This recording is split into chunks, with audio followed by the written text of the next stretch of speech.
সুপ্রিয় দর্শক, স্বাগতম জানাচ্ছি আজকের আন্তর্জাতিক সংবাদে। বিশ্বজুড়ে চলছে ভয়াবহ যুদ্ধের দামামা, তাই আমাদের হাতে চলে এসেছে দুর্দান্ত গুরুত্বপূর্ণ সংবাদ। আর প্রথমেই জানিয়ে দেব, ইসরায়েলের পতন নিশ্চিত, হিজবুল্লাহ প্রধানের হুঁশিয়ারি। তারপর জানিয়ে দেব, গাজার আবাসিক এলাকায় ঢুকে পড়েছে ইসরায়েলি ট্যাঙ্ক।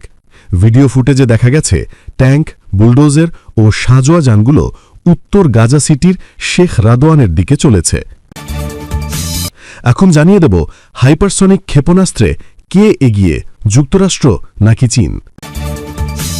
এবং সর্বশেষ জানিয়ে দেব, ভারত পাকিস্তান সহ 23 দেশকে প্রধান মাদক পাচারকারী বললেন ট্রাম্প।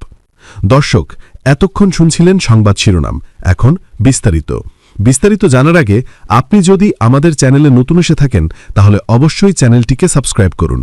আর আপনি এই ভিডিওটি দেশের কোন জায়গা থেকে দেখছেন তা কমেন্ট করুন। ইসরায়েলের পতন নিশ্চিত, হিজবুল্লাহ প্রধানের হুঁশিয়ারি। লেবাননের সশস্ত্র গোষ্ঠী হিজবুল্লাহর প্রধান শেখ নাঈম কাসেম হুঁশিয়ারি দিয়ে বলেছেন, ইসরায়েলের পতন নিশ্চিত, কারণ এটি দখলদারিত্ব, অন্যায় ও অপরাধের ওপর প্রতিষ্ঠিত।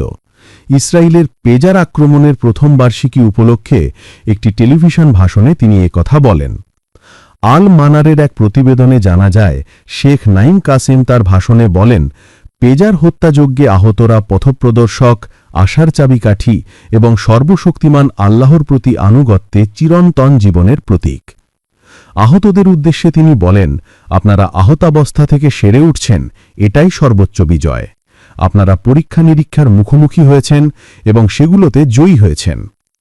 হিজবুল্লাহ নেতা আহতদের সতর্ক করেন, শত্রু আপনাদের শক্তি ছিনিয়ে নিতে এবং যুদ্ধক্ষেত্র থেকে সরিয়ে দিতে চেয়েছিল, কিন্তু আজ আপনারা আরও শক্তিশালী ও নতুন উদ্দীপনায় জয়ী হচ্ছেন।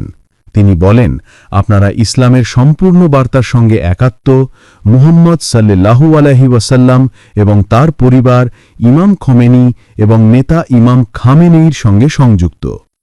শেখ কাসেম বলেন, আপনারা প্রতিরোধের জীবন্ত প্রতীক, যা বিশ্বের সকল পণ্ডিতের মধ্যে অনুপ্রেরণা হিসেবে প্রতিধ্বনি করে।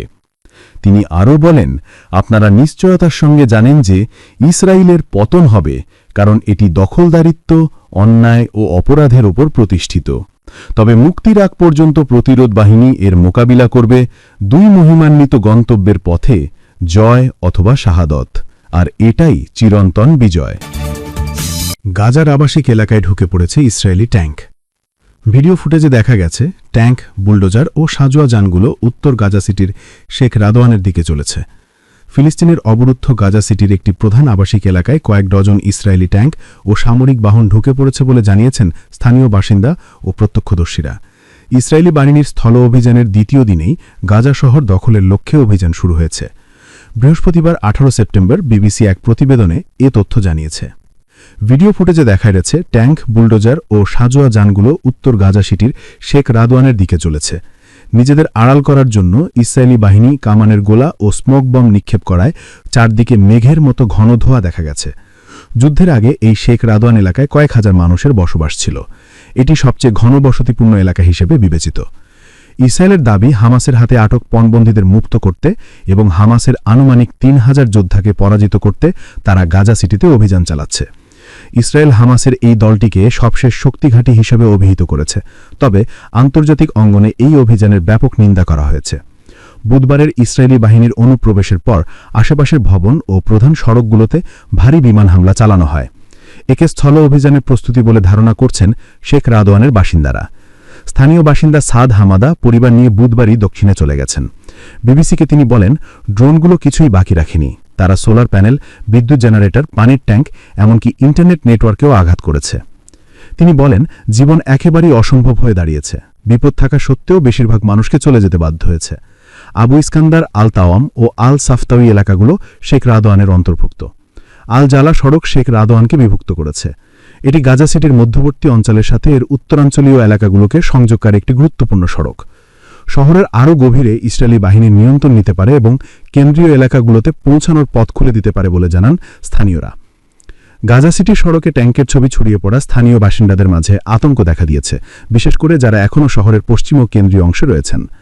শেখ রাদওয়ানে ইসরায়েলি বাহিনীর অনুপ্রবেশের ফলে এখন আরেক দফায় মানুষ ঘরবাড়ি ছাড়তে শুরু করেছে। হাজার হাজার পরিবার দক্ষিণে পালিয়ে যাচ্ছে। এর আগে মঙ্গলবার আইডিএফ জানায় প্রায় ৩.৫ লক্ষ মানুষ গাজা শহর ছেড়ে পালিয়েছে, যদিও আগস্ট থেকে জাতিসংঘ এই সংখ্যা ১,৯০,০০০ বলে জানিয়েছে। অনুমান করা হচ্ছে অন্তত ৬.৫ লক্ষ মানুষ এখনও সেখানে রয়ে গেছে। ভারত পাকিস্তান সহ ২৩ দেশকে প্রধান মাদক পাচারকারী বললেন ট্রাম্প। মার্কিন প্রেসিডেন্ট ডোনাল্ড ট্রাম্প ২৩টি দেশকে প্রধান মাদক পরিবহনকারী বা প্রধান অবৈধ মাদক উৎপাদনকারী দেশ হিসেবে চিহ্নিত করেছেন।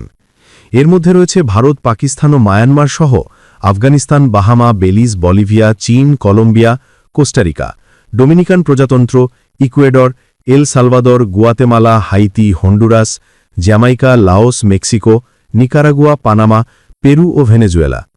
১৫ সেপ্টেম্বর মার্কিন কংগ্রেসে জমা দেওয়া ২০২৬ অর্থবছরের জন্য প্রধান মাদক পরিবহনকারী বা প্রধান অবৈধ মাদক উৎপাদনকারী দেশগুলোর উপর রাষ্ট্রপতি নির্ধারণে এই তালিকা অন্তর্ভুক্ত করা হয়েছে বলে জানিয়েছে মার্কিন পররাষ্ট্র দপ্তর। নোটে বলা হয়েছে, ভৌগোলিক, বাণিজ্যিক ও অর্থনৈতিক নানা কারণের ফলে মাদক বা পূর্বসূচি রাসায়নিক পরিবহন ও উৎপাদন সম্ভব হয়, এমনকি সংশ্লিষ্ট সরকার কঠোর নিয়ন্ত্রণ ও আইন প্রয়োগ করলেও। ট্রাম্প বিশেষভাবে আফগানিস্তান, বলিভিয়া, মায়ানমার, কলম্বিয়া ও ভেনেজুয়েলাকে গত ১২ মাসে আন্তর্জাতিক মাদক বিরোধী বাধ্যবাধকতা পূরণে ব্যর্থ হিসেবে চিহ্নিত করেছেন। তিনি চীনের নেতৃত্বকে নাইট্রাজেন ও মেথামফেটামিন সহ সিনথেটিক মাদকের প্রবাহ রোধে আরও শক্তিশালী ও স্থায়ী ব্যবস্থা নিতে ও সংশ্লিষ্ট অপরাধীদের বিচারের আওতায় আনতে আহ্বান জানিয়েছেন। পররাষ্ট্র দপ্তর আরও উল্লেখ করেছে, আন্তর্জাতিক অপরাধ চক্রের মাধ্যমে ফেন্টাদিল সহ বিভিন্ন অবৈধ মাদক পাচার যুক্তরাষ্ট্রে জাতীয় জরুরি অবস্থা তৈরি করেছে, যা এখনও ১৮ থেকে ৪৪ বছর বয়সে আমেরিকানদের মৃত্যুর প্রধান কারণ। পররাষ্ট্র দপ্তর স্পষ্ট করেছে, এই তালিকায় কোনো দেশের উপস্থিতি তার সরকারের মাদকবিরোধী প্রচেষ্টা বা যুক্তরাষ্ট্রের সঙ্গে সহযোগিতার স্তরের প্রতিফলন নয়।